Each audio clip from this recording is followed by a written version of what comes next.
Hola, hola, hola, ¿qué tal mis amigos? Dios les bendiga muchísimo. Ya estamos en la sección Pregúntale al pastor, la sección que te responde las preguntas de la Biblia y las preguntas de la vida. No existe peor pregunta que la que no se hace. Y vamos a la pregunta del día, pastor. Mi familia es numerosa y somos unos pocos cristianos y el resto de la familia son católicos. Estamos de luto por la muerte de papá, que murió hace unos días atrás, y por ello los rezos del novenario y las misas. Me señala una hermana y una tía molestas que soy indiferente y que no coopero con mis rezos y todo eso que hace la gente católica cuando alguien muere. Por ello le pregunto, ¿qué dice la Biblia de orar por los muertos? Mi nombre es Antonio Guzmán de Jalapa, Veracruz. Muy bien, Antonio, te agradezco la pregunta que nos haces. La pregunta que nos haces, ¿qué dice la Biblia acerca de orar por los muertos? Pues bien, te voy a dar respuesta. Orar por los muertos no es un concepto bíblico. Nuestras oraciones no tienen relevancia con alguien una vez que él o ella, la persona sea hombre o mujer, ha muerto. La realidad es que en el momento de la muerte, el destino eterno de la persona ya está confirmado. Lo determinó aquí en la tierra con su decisión. O es salvo por la fe en Cristo y está en el cielo donde está experimentando descanso, gozo en la presencia de Dios, o está en el tormento, en el infierno, en el Hades. Hay dos destinos, no hay tres, no hay purgatorio, nada de ese tipo de cuestiones que simplemente son falaces, que al menos la Biblia no los menciona. Déjame comentarte brevemente la historia del hombre rico y de Lázaro. Lázaro el mendigo. Ahí nos proporciona una vívida ilustración de esta verdad. Jesús claramente usó esta historia para enseñar que después de la muerte los injustos están eternamente separados de Dios. Que recuerden los injustos su rechazo del Evangelio, que se encuentran en tormento y su condición no puede ser remediada de ninguna manera. Esa historia se encuentra en ese diálogo del rico con el padre Abraham en Lucas 16, del 19 al 31. Además le dice, oye, es que los de allá, porque estaba pidiendo una gota de agua, porque Lázaro estaba en solaz, estaba en reposo. Y le dile a Lázaro que moje con su dedo y que me caiga una gotita porque me estoy quemando.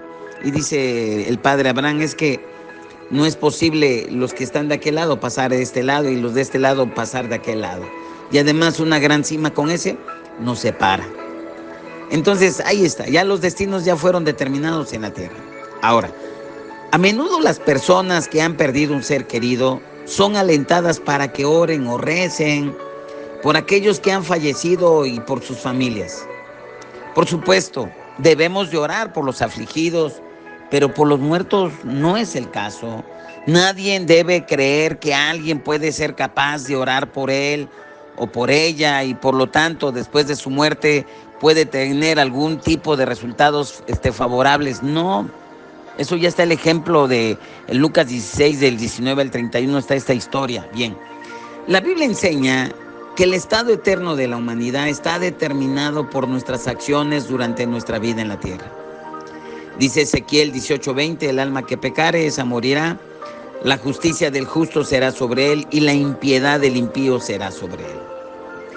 Y en el libro de Hebreos, en Hebreos 9:27 nos dice, y de la manera que está establecido para los hombres, que mueran una sola vez y después de esto el juicio. A propósito, a colación, esto de la reencarnación, este versículo simplemente lo anula. Aquí, pero volviendo aquí a Hebreos 9:27 sobre el tema, aquí entendemos que no se puede hacer ningún cambio en la condición espiritual después de la muerte en la persona, ya sea por ella misma o a través de los esfuerzos de los demás, a través de los rezos, de las misas, de las buenas obras, tantas otras cosas. Es inútil orar. Imagínense, en la misma Biblia, en 1 Juan 5:16, ahí el apóstol habla de que si ves a alguna persona que comete pecado de muerte, pues que no ores. Es decir, porque va a continuar en pecado. Claro, aquí nos dice cuál es el pecado de muerte, aunque algunos aluden que es un pecado continuo, constante, como un estilo de vida, pero en fin, pero regreso aquí. Entonces, ¿cómo podría la oración para aquellos que ya están muertos ser de beneficio para ellos? Pues no hay ningún plan post-mortem de la salvación. En la Biblia no lo dice, al menos. Tal vez en otros credos, en otras cuestiones, como en la Iglesia Católica, pero la Biblia no lo dice. El punto es que cada uno de nosotros tiene una sola vida, no dos ni tres. Y cada uno de nosotros somos responsables de cómo vivimos esta vida. Claro, las personas pueden influir en nuestras decisiones, pero en última instancia debemos de dar cuenta por las decisiones que tomamos nosotros personalmente. Todos tenemos libre albedrío y ese libre albedrío se respeta. Y una vez que acabe la vida, ya no hay más opciones de escoger. No tenemos otra opción más que enfrentar el juicio. Punto. El tiempo para orar por una persona es mientras esa persona, ya sea hombre o sea mujer, vive. Ahí todavía existe la posibilidad de que su corazón, de que sus actitudes, que su comportamiento sean cambiados. Pero una vez que ya murieron, pues ya no hay razón. Claro, es natural tener un deseo de orar en el momento del dolor, del sufrimiento, de la pérdida de los seres queridos, de los amigos. Y tenemos que orar para que Dios los consuele y a la vez entren en conciencia, y como dice Salomón, que es mejor estar en la casa de luto que estar en la casa de fiesta. Porque ahí todo ser humano va a hacer conciencia de que un día vamos a partir. Pero la Biblia tiene límites y la oración tiene límites. Y los límites de la oración es que una vez una persona ya muerta, ya no podemos hacer absolutamente nada. Ya sea que se salvó, recibió a Jesús o lo rechazó, que está en el infierno. Pero ya no podemos hacer absolutamente nada, agregar más nada, ya nada. La Biblia es el único manual de oración oficial y nos enseña que las oraciones por los muertos son inútiles. Ahora, en día de hoy, en pleno siglo XXI, encontramos la práctica de algunas iglesias, templos, que están orando por los muertos, como es la teología católica romana. Ellos permiten oración por los muertos, a favor de ellos. Y las mismas autoridades católicas, ellos han entendido que no existe en los 66 libros de la Biblia algún sustento que apoye ese argumento de orar por los muertos. Y ellos apelan a libros apócrifos como el segundo libro de Macabeos, del 12 al 46, que dice: por eso mando hacer este sacrificio expiatorio por los muertos para que fueran liberados de su muerte. Es un libro apócrifo, escondido. Jesús nunca lo citó, los apóstoles tampoco, y no fue reconocido y no es reconocido y no entra en el canon de la Biblia de los 66 libros. Y la Iglesia Católica usa sus tradiciones, los decretos del Concilio del Trento y otras cosas más para defender esa práctica post-mortem, después de la muerte. Eso realmente es antibíblico y es una cuestión de imaginación, novelesco. Eso no es bíblico. Ahora, la Biblia nos enseña que aquellos que han rendido la voluntad del Salvador, en Hebreos 5, 8, 9, y aunque era hijo, por lo que padeció, aprendió la obediencia, y habiendo sido perfeccionado, vino a ser autor de eterna salvación para todos los que lo obedecen.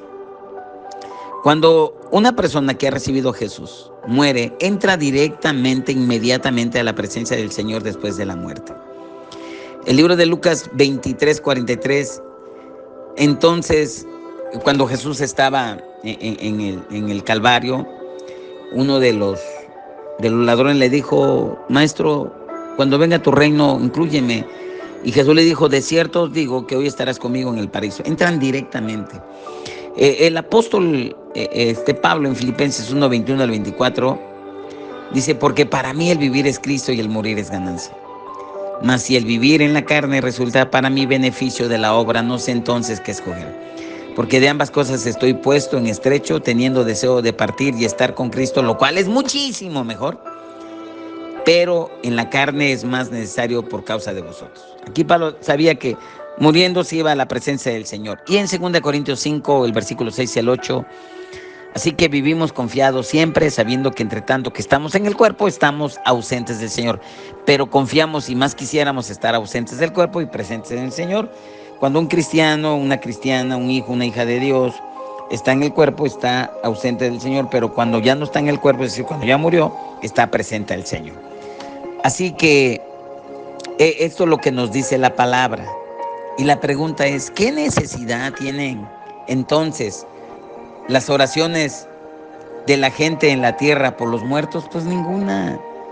Simplemente es un acto de solidarización, pero hay que orar por los vivos, que entren en una reflexión, de pedir perdón, que se pidan perdón, ¿verdad? Pero orar por orar, no. Es más, Jesús dijo que el postrer enemigo, que es la muerte, es el que va a ser vencido. Y en Hebreos 9:27, una vez que el hombre muera, pues después inmediatamente viene el juicio, de manera que está establecido para los hombres que mueran una sola vez y después pues viene el juicio. La muerte es final y después de eso ninguna cantidad de oraciones, rezos, buenas obras de la gente va a ser algo para la salvación. Aquí se gana en la vida. Es aquí el recibir o el rechazar a Jesús. Hay una exclusividad para llegar al Padre, para llegar al cielo.